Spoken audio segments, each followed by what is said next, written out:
جس جانور کو ذبح کرنا ہو وہ جانور کون سا ہو، جو جانور ذبح کرنا مقصود ہے وہ جانور کون سا ہو، اس کی تعین کی جائے۔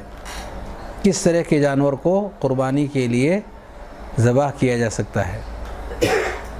مشہور آیت کریمہ جو سورہ حج کی ہے، جس میں اللہ رب العالمین نے بہیمۃ الانعام کا تذکرہ کیا ہے، یہ اس مناسبت سے ذکر کی جاتی ہے۔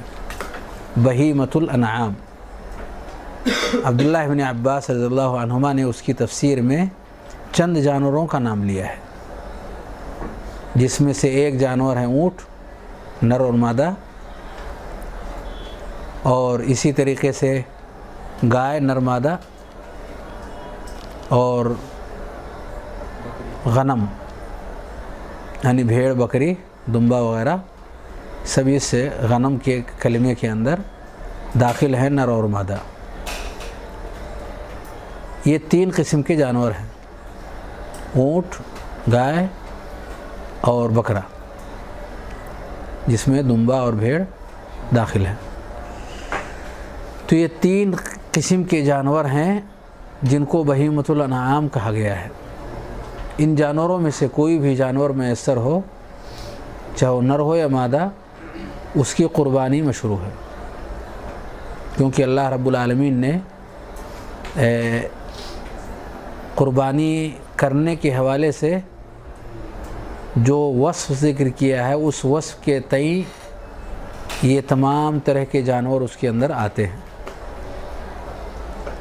کیا بھینس بھی اس میں داخل ہے؟ اہل علم کا اختلاف۔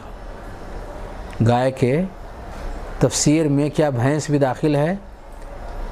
راجح بات یہ ہے کہ داخل نہیں ہے۔ بھینس گائے کی قسم میں سے نہیں ہے۔ جن لوگوں نے گائے کی قسم میں سے اس کو شمار کیا ہے، وہ کچھ معاملات کے اندر، جیسے زکوٰۃ دینے کا جو معاملہ پیش آیا، تو زکوٰۃ بھینس کی کیسے دی جائے اگر اس کی تجارت کرے، تو وہاں گائے کا جو تذکرہ آیا ہوا ہے، اس گائے کے حوالے سے بھینس کے بھی بھینس کی زکوٰۃ کا معاملہ بھی اسی کے ساتھ جوڑا گیا۔ گائے کی طرح سے ہے یعنی زکوٰۃ کے معاملے میں، لیکن اس کی قسم سے ہے کہ ایک قسم گائے ہے اور دوسری قسم بقر میں سے ایک قسم گائے ہے اور دوسری قسم جاموس ہے، یہ بھینس ہے، ایسی کوئی بات نہیں ہے۔ قریب اور دور سے جو لوگ بھی اس چیز سے واقف ہیں، عربی زبان کے جاننے والے ہوں یا عربی ڈکشنری پر جن لوگوں نے لکھا ہے، کسی نے ایسی کوئی چیز واضح طور پر ذکر نہیں کی ہے۔ جو بھی ہیں وہ کچھ شبہات ہیں جو اس باب میں ذکر کیے جاتے ہیں۔ راجح بات یہ ہے کہ بھینس اس میں داخل نہیں ہے۔